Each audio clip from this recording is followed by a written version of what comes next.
Good evening. The time is 11 minutes past 7. My name is Kobby, Spiky, Nkrumah. You're listening to Joy 99.7 FM. And the show is Geek Squad. If it's the first time you're listening to us, it's a tech show. I'm sure you're probably holding a smartphone right now, or you're probably sitting behind your laptop or watching a smart TV or anything. All that is technology. And we are the guys that make everything that you want to do with technology simple. We break it down for you. We try to solve your problems. We try to teach you new stuff that you can do with technology. And that's exactly what we're going to do today.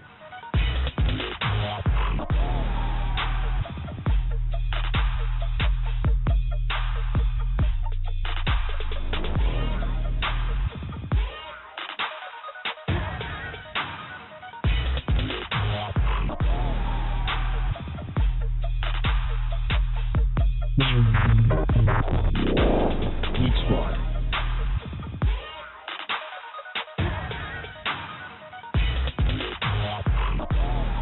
So, today is a day 2 of your quarantine or lockdown. Yeah, today is day 2 of partial lockdown. Lots of people are home, working from home. Schools have closed. It's a rather unfortunate turn of events, but yeah, we still hope and pray for the best. But if you're home and you've been bored, if you're home and you've been working, you've been trying to get work done, you've been trying to learn, you've been trying to do new stuff, we're here to teach you some stuff that you could do with technology. And usually we have a panel in the studio, me and my team, when we talk. But because of COVID-19, Mr. Woche, Winston, and Mr. Ajite Michael, they have self-quarantined themselves, and they are at home. Well, yeah, prior to this, they were already in self-quarantine, and now they're in lockdown. So I'm here alone, but we'll be calling them to have this conversation. Today, we're talking about 10 things you can do with technology while under lockdown. So we'll talk about online shopping. We'll talk about academia, which has to do with online learning. We'll talk about self-development, stuff that you could do to improve yourself, to improve your career. We'll talk about hobbies that you could do with technology. We'll talk about playing, entertainment. If your kids are at home and you want them to have fun, if you want to have fun, we'll tell you some of the stuff that you can do with technology. We will tell you other ways that you can connect with friends now that you're in lockdown and you can't visit, you can't go see that friend of yours, you can't go hang out at that pub of yours, you can't go to the club on Friday. Yeah, we'll show you how to sort of simulate that. And for those who like cooking, we'll also tell you how you can improve your cuisine with technology and working. Last week we did talk about working from home. Today we'll throw in a few tips. And then, finally, another working, but this is when you add out. So, working out, exercising. It's very important. Now that you're under lockdown, you're not going out. You might want to keep fit. You might want to stay healthy. So, we'll show you how to work out from home. If you just tuned in, my name is Kobby, Spiky, Nkrumah. The show is Geek Squad, and we are the tech people. We break down technology and bring it closer to home. So, first off, let's start with shopping. Online shopping. We have Winston to join us to have that conversation. Hey, Winston. Yeah, what's up, Kobby? I'm good, bro. Hello, listeners. Oh, I'm all right. You've been in lockdown for a while now. Yeah, for like 3 weeks now at least. So you're like a veteran in lockdownism. Oh yeah. I've been doing this even before there was a lockdown or a need to lockdown. You had locked yourself down. How's it going for you though? Oh, it's going great. It's like business as usual, to be honest. It's like business as usual. Yeah, because I barely go out. Well, guess what? We have Michael too on the line. Hi, Mike. Hey, Spiky. Hi, Winston. Hello, ladies and gentlemen. Why you always start with ladies and gentlemen? Anyway, that'll be a conversation for another day. But hey, Michael, when did you start your lockdown? Roughly 3 weeks ago. So you and Winston started together. Yes. Yeah, pretty much. So you're both Yeah, veterans in pretty the lockdown. Yes. Yeah. Okay, so Winston was telling us how his lockdown is going. When he's done, you tell me how yours is going. Oh boy. Winston. Yeah. Yes.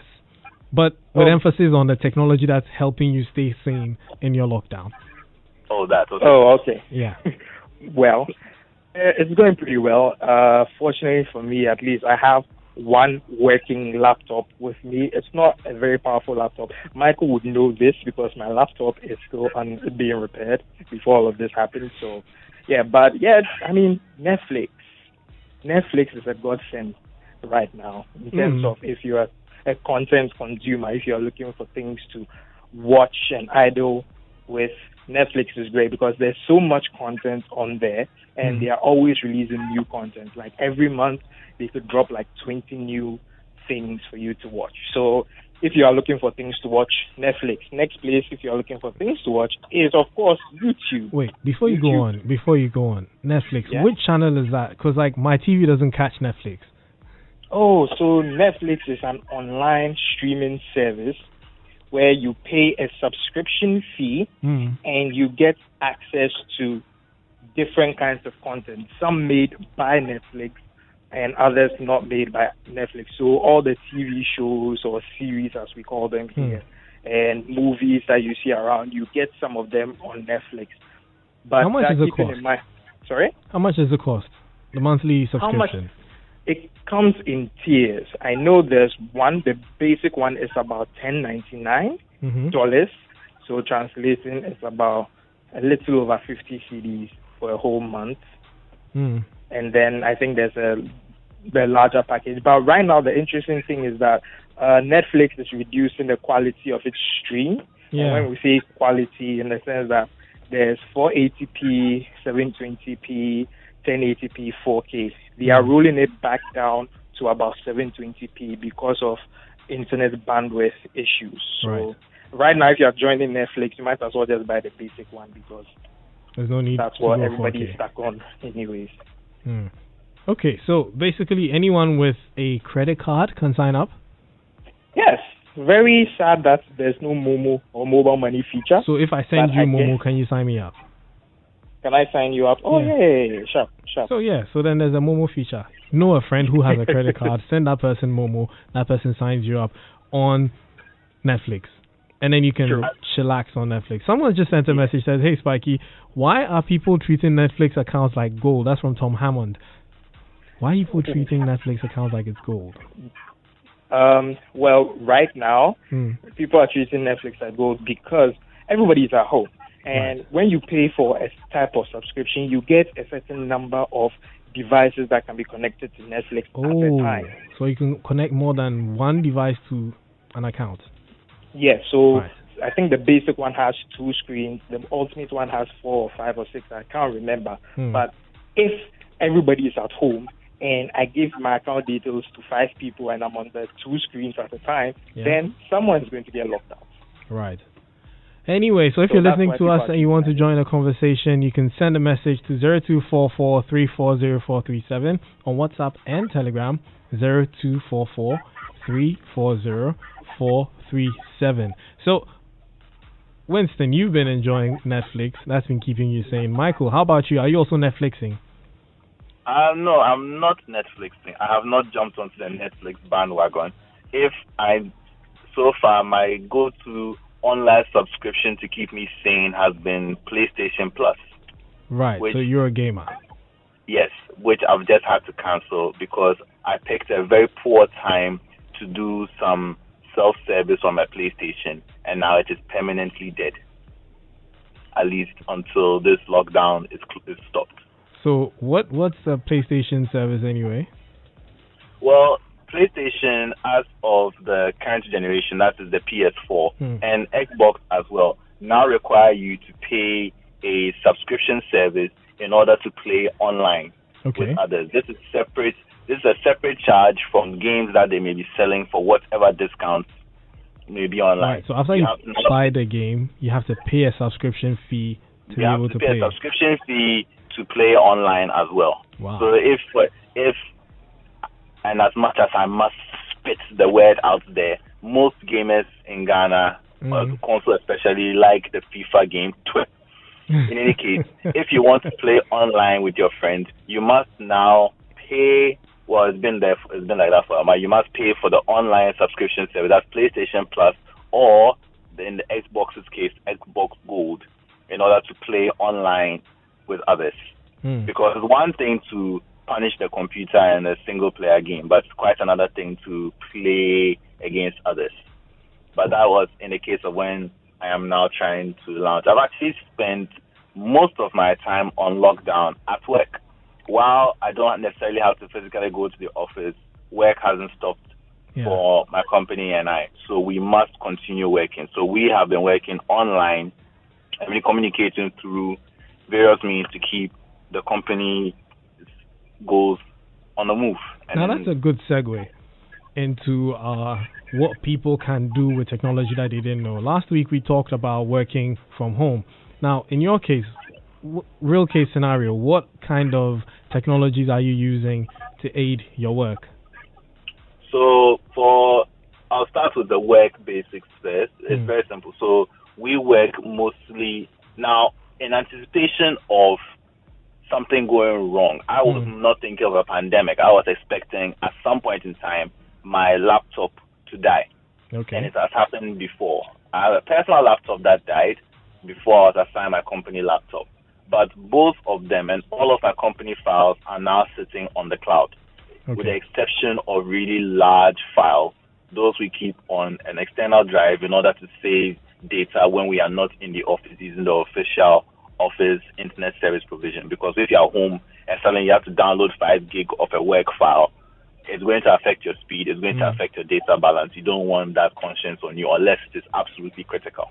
Okay. So we work mostly online. All of our files and we need for our work are shared online through a secure drive. Now, there are several services that offer that. Google Drive offer that. Dropbox offer it.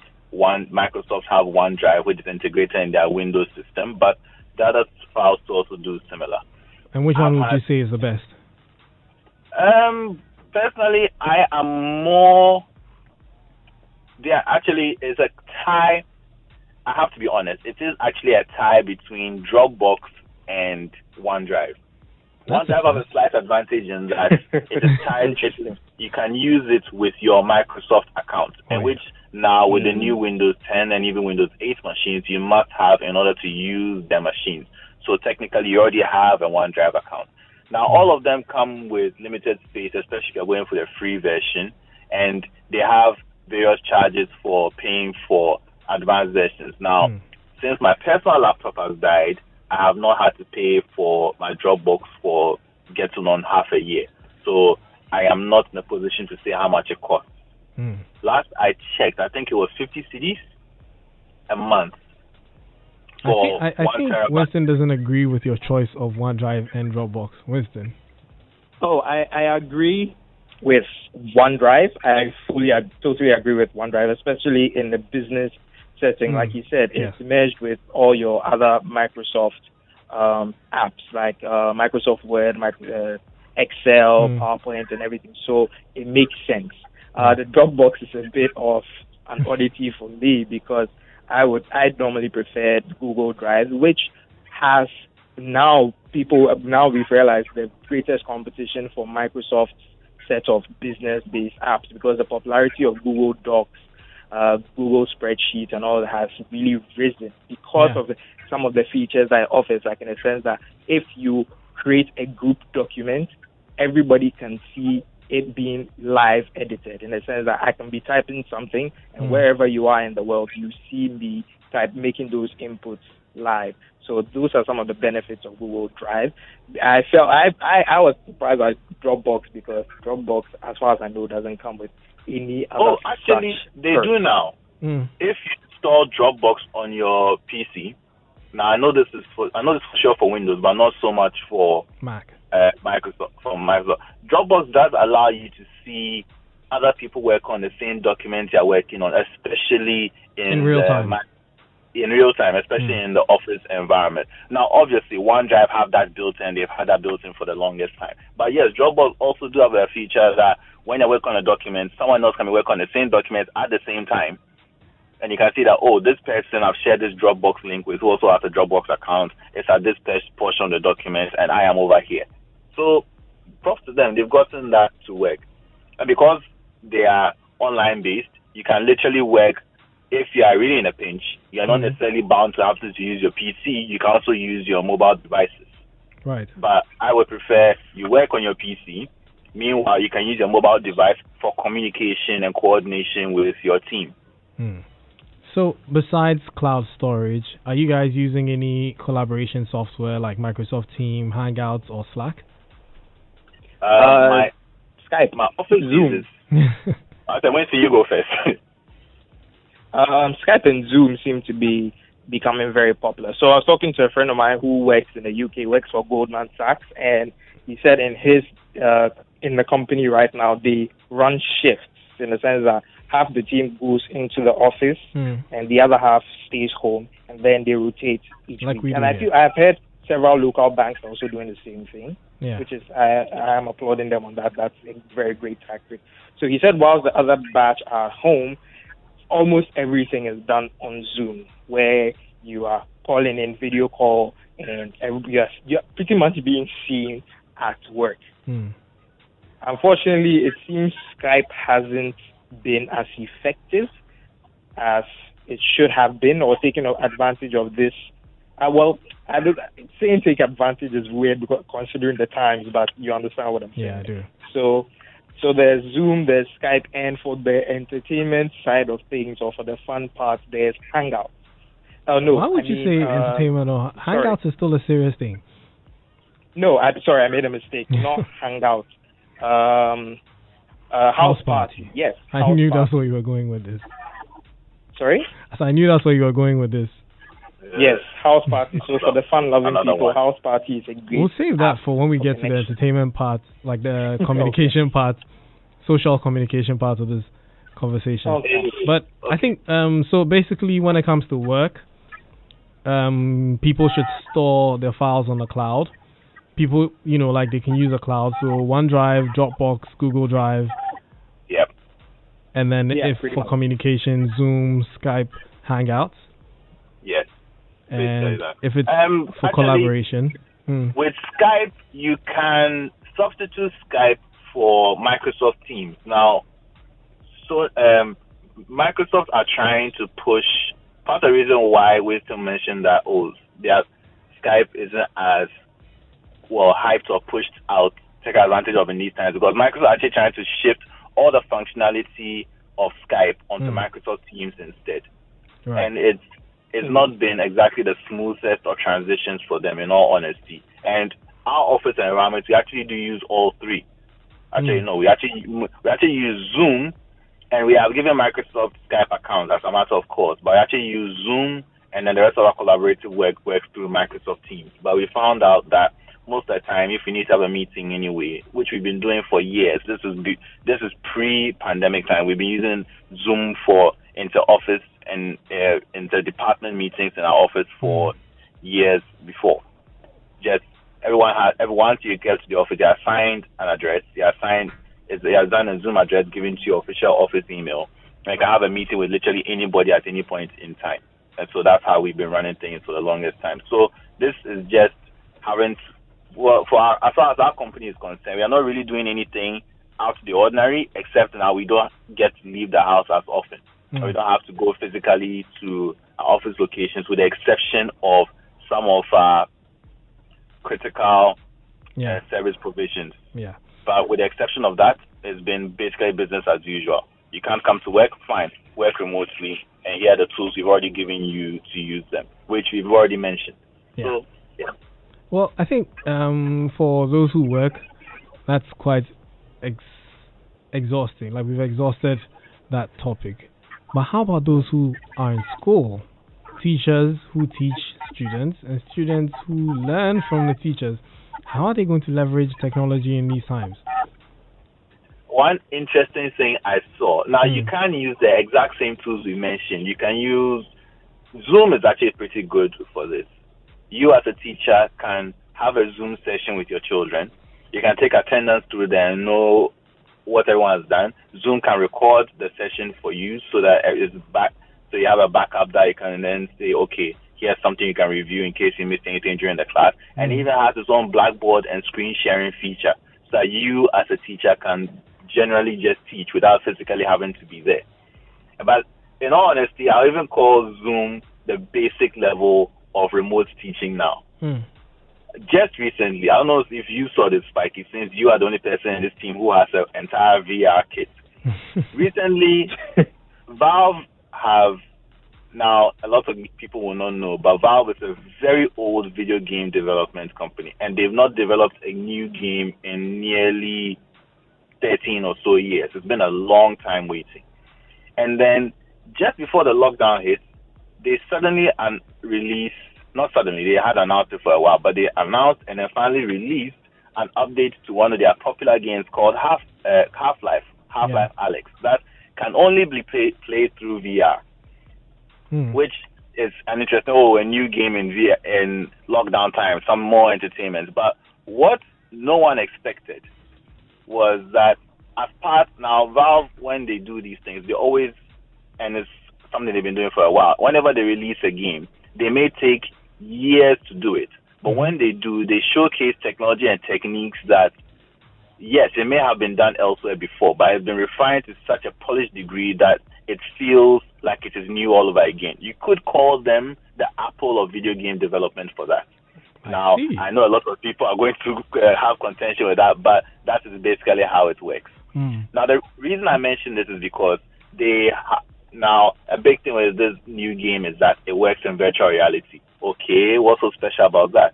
Well, right in the opening portion of the game, within the very first 30 seconds, in fact, there's a portion of the game where you are actually engaging in a video call with other characters. And to the left of your character, is a window. And if you tend to look at it as you would be able to do because it's VR, you can literally do whatever you want. You see that somebody had drawn some markings on the window with a pen, with a marker. And just below the window, you see several markers. I think there are 3, red, green, and blue. And you can actually pick those up in the game and draw anything you want on those markers. Now, the reason I mention this in relation to teaching is because some teachers have actually used this very window, this very game in this very window at that very moment to teach their class, to teach their classes. There was one example I saw of a math teacher actually writing out math equations and explaining it over the game through a live YouTube session to his students. Interesting. Very interesting. But you see, and that's the case where said teacher has this technology available to them. But in our local... Along with a powerful enough laptop to run it. But in our local setting where probably the teacher is only limited to the equipment that the school gives him, which is, a basic computer that can't even play Duke Nukem, let alone run a virtual reality environment. Original Duke Nukem. Yes, and speaking of the original Duke Nukem, how would such a teacher leverage that limited resource to still have class with his students? I recommend using Zoom, or in some cases, possibly video calling. Video calling services work just fine for this. But don't forget, all these things that you're mentioning, they are data heavy. Unfortunately, we live in data heavy times. Yep, yes, but we live in data heavy times. There's even talk is now even entered into some parliaments in the West have now started considering that should internet now be considered a utility built alongside electricity and water, especially because of what these times have proven to us. Right. And a lot of telcos the world over have reduced their data costs because they knew that the new volume is coming. You don't have a choice. You do it or you are left behind. So they're reducing data costs Now, I hope the telcos are listening are taking up because it's going to happen. The flood is already starting to rise. We are 2 days into the lockdown. It's going to intensify. Data costs have reduced.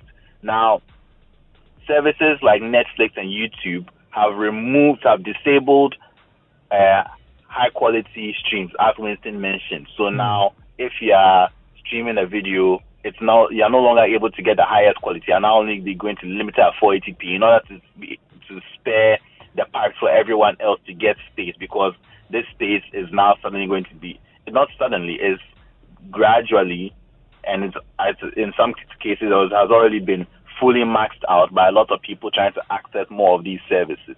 So yes, it is going to be data heavy. So how would, like for me, let's just say I'm a teacher, I have students, I've managed to convince their parents to get them computers, and now they have computers in their homes.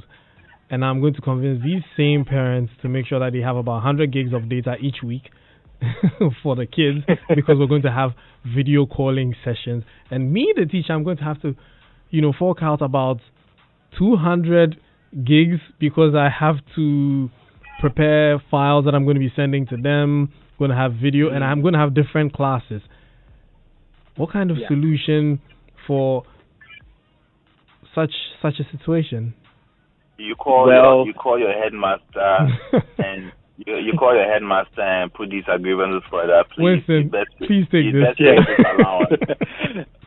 I mean, the truth is, as Michael already mentioned, Zoom is a very good platform to use. Now, another platform that is shocking that people could actually use, and while you guys were discussing, I was thinking about it, was actually YouTube. YouTube actually has a live streaming feature. Yeah. So you see, you're also dwelling on video, which is going to be very data intensive. Yes. I'm looking for the bare minimum solution. Yeah, so I'm working to that. If you have the data capacity, you can go through YouTube live streaming. Right. But if you're a teacher who is really concerned with things such as attendance and making sure that your students have come to the class and everything, you can actually upload the video on YouTube. Ask all your students to send you their email addresses or whatever their names on Google is.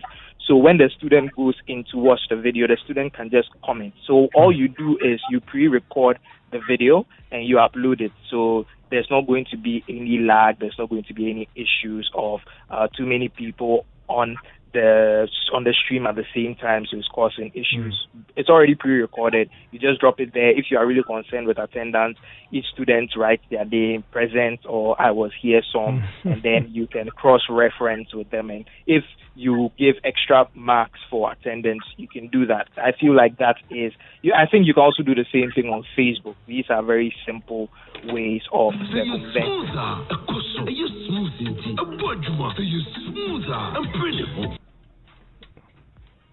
Yeah. Sorry about that. Yeah. No, you can go on. Oh, I'm done. So YouTube, Facebook, upload your video, get a database of your students' email addresses or names on both platforms, and then sign in to watch. And you are really concerned with attendance, you just have them leave a comment in the video, and then you can see who saw the video, who didn't see the video. And I feel like that's about the simplest and least data-intensive way. The only issue is that you have to pre-record whatever you are teaching. The upside to pre-recording is that if you are really on your game, and I'm sure all the lecturers and professors are on their game, you can pre-record the entire semester and roll it out one at a time. Okay. Well, I have to read some messages, so hold up. First off, Geek Squad is brought to you by Hookah, the home used car app. The Hookah app, discover the state of your car before it is imported. Hookah app, we let you know if it's accident free. So, hey Spiky, hope you're good. My lockdown is going well because I'm not an outgoing person. I love to be indoors. I've got the chance to enjoy my hobbies, be it reading my books, listening to the radio, music, and watching movies. It's not been bad at all, even though cash no day. And also, would you recommend the Microsoft Store games on the laptop?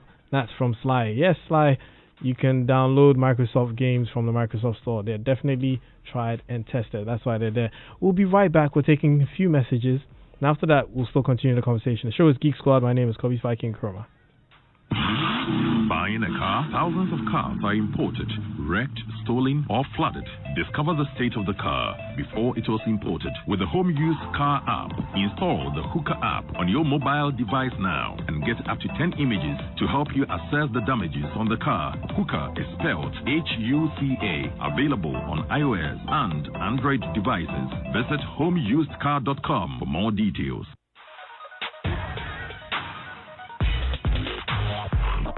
And we're back. So you heard from the Hooker app. Buying a used car, discover the state of the car before it's imported with a Home Used Car app. Download and install the Hooker app on your mobile device now and enter the vehicle identification number, that's the VIN number or the chassis number of the car, and get up to 10 images that will help you assess the damages on the car before it's imported. The Hooker app gives a detailed report on the car's undercarriage, the suspension, the transmission, the engine, and the electrical systems before it was imported. Make the best buying decision. Check before you buy your next car with the Home Used Car app or the Hooker app. Hooker is spelled H-U-C-A.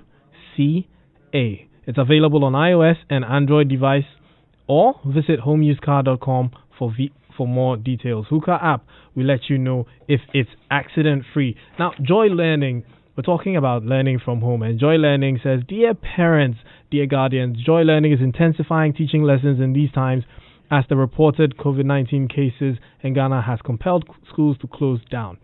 Kindly tune your television channel to Joy Learning and access our classroom lessons and other educational programs.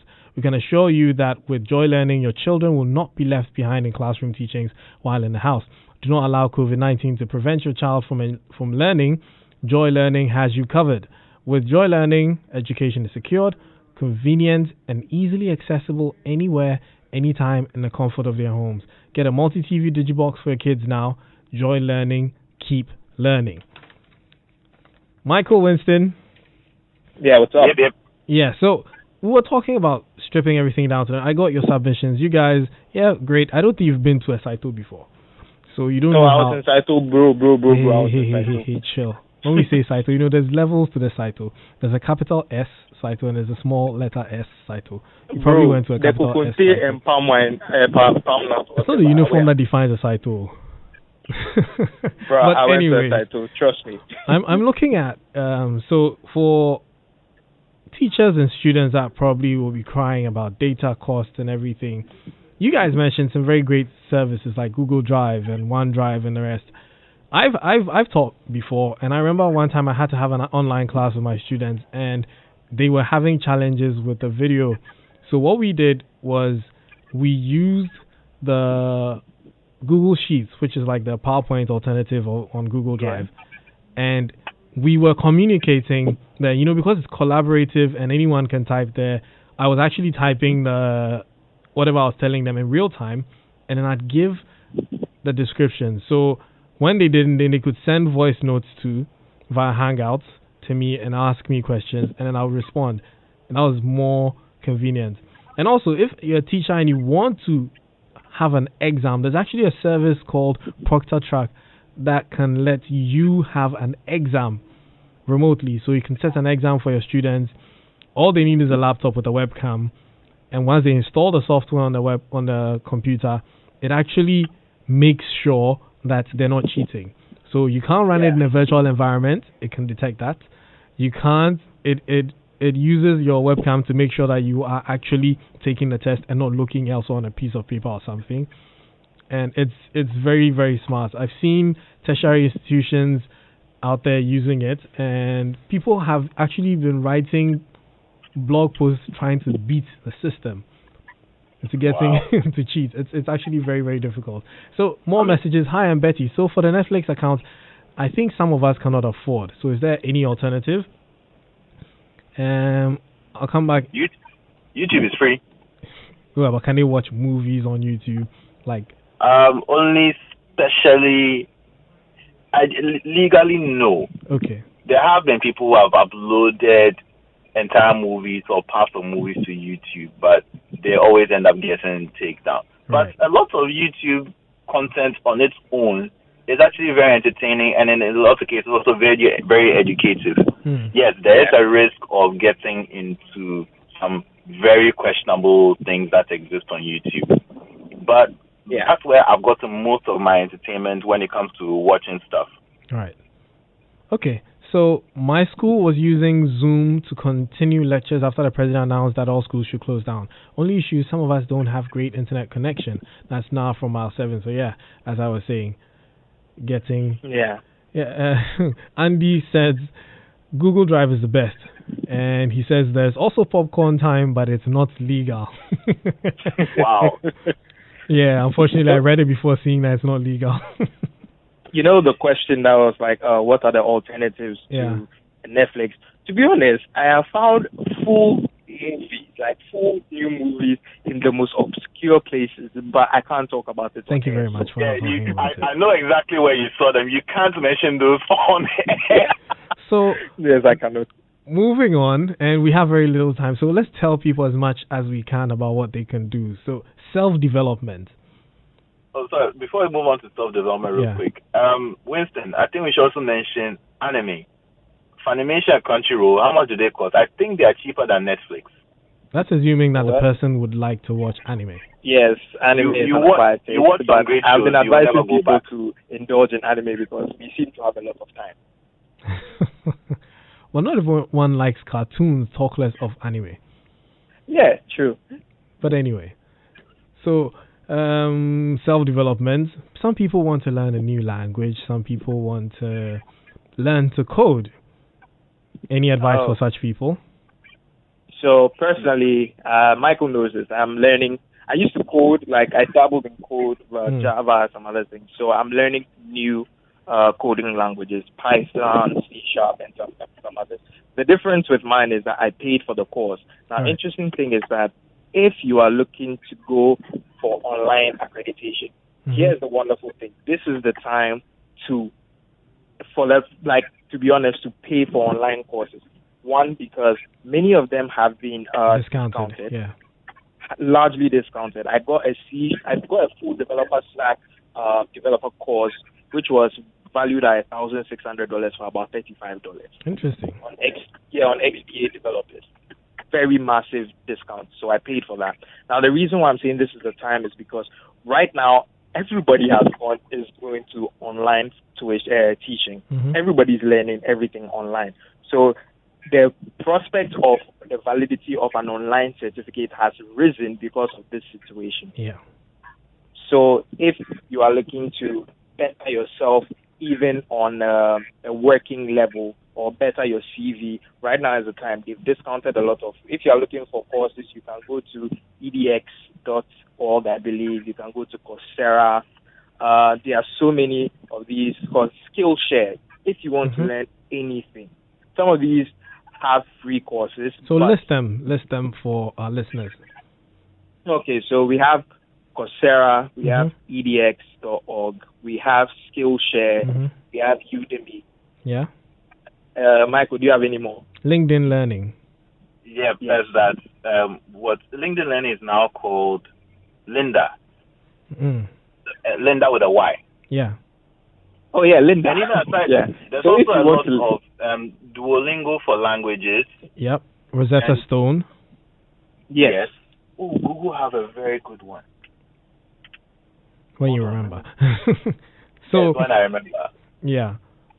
Now so away the from thing is, sorry. Oh, sorry. Yeah, no, sure.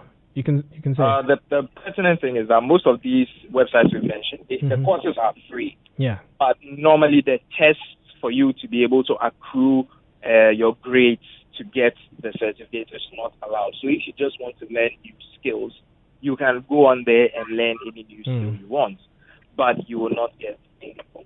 I mean, that's very interesting because I saw on Instagram, Udemy was actually selling a course on flipping cars. When you say flipping, you mean like reselling cars? Yeah, like reselling cars. Okay. And they were selling, on Udemy, there's a course for FL Studio, which is something that I do. There's a course for Facebook marketing, Instagram marketing, iOS development, and even child psychology. All these were courses that I saw on Udemy. And digital marketing. Yeah, to be honest, Udemy and Skillshare have the most bizarre courses on there. Like, anything you could think about. Even recipes. So if you're Yes. someone who likes cooking, like we mentioned in the beginning, you can actually go on Udemy and find new recipes. But if you don't want to subscribe to a course, you can actually just Google. I find it interesting trying new cuisine from different countries. Just Google. Well, actually, on the subject of Google, Yeah. there's Google Arts and Culture. Mhm. A friend also recommended Allison course, but Right. like Winston said, you can get the you can get the you can do the course online for free. Yeah. But once you want to do the exam that certifies you, then you have to pay. Right. The the Science Journal by Google. Oh, Mhm. that's a very good one, but unfortunately, it's on my other device, which I didn't carry with me, so I can't get the name out. But they also offer a set of courses. But anyway, the show must go on.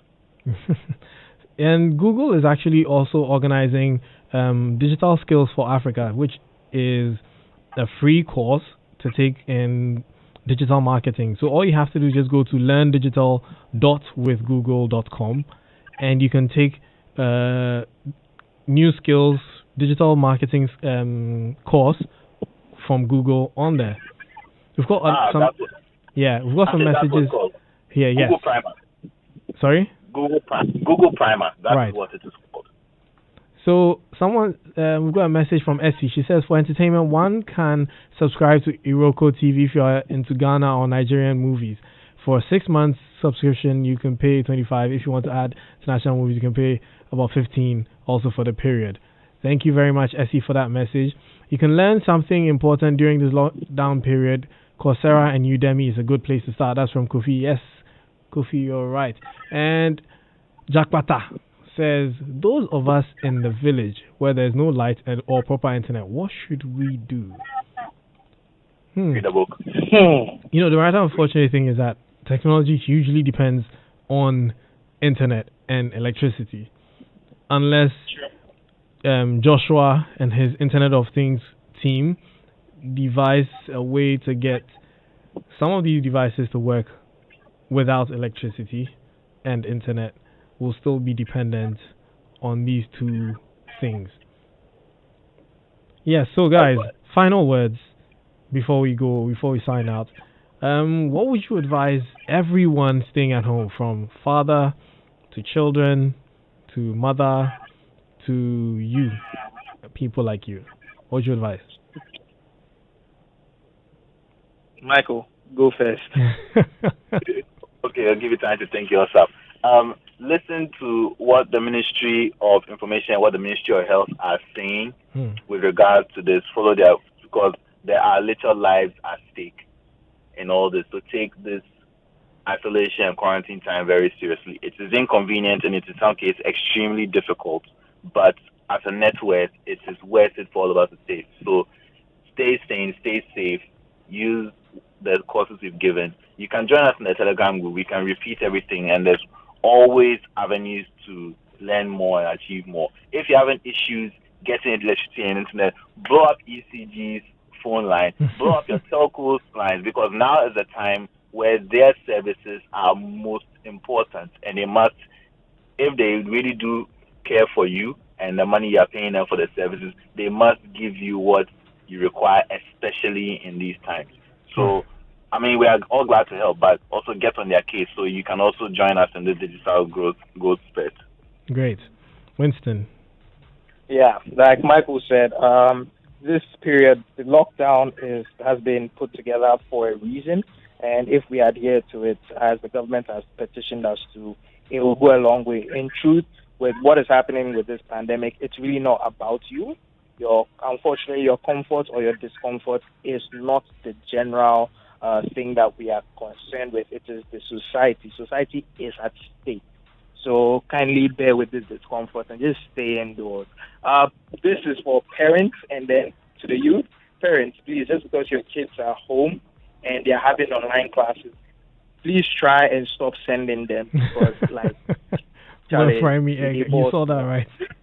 Yeah, I saw that. And then people who are working remote and still live with their parents. Yeah, parents, don't worry them, please, because they are working, they are making money, they are home, but they are making money. Some of them have to sit behind a computer and show that they are there by video call. So you coming in and say, we see before we mommy, it's really not the greatest thing to do. And all the students and everything, this is a time for you.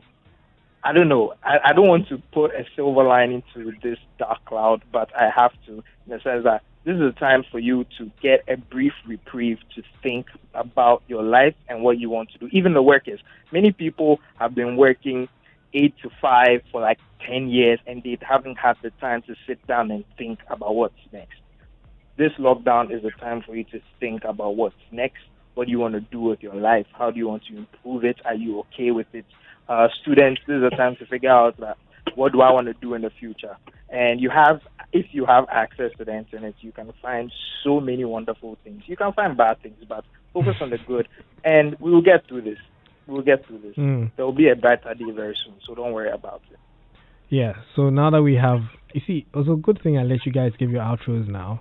Now you can, we can talk about the fun part of technology, what people can do now. I mean, as it stands, a lot of people are using WhatsApp, Facebook, Instagram, Twitter. I ran a poll on each platform, and guess what? Twitter users said they use Twitter the most. Facebook users said they use Facebook the most. So, I mean, that was unsurprising. It was surprising initially, but then I thought about it. I'm like, nah, it's obvious. The reason why they're on Twitter is because they prefer Twitter, and the reason why they're on Facebook is because they prefer Facebook. But then again, there's TikTok, my new favorite. Yes. Yeah. Oh, God, no. Keep quiet. You know you're a the buzzkill. makeup challenge. TikTok hurts my heart for multiple, not because the content is mostly singing and dancing, the two things I am absolutely terrible at. Not because of that, because I've seen a lot of beautiful things on TikTok. Not that there's a lot of controversy with.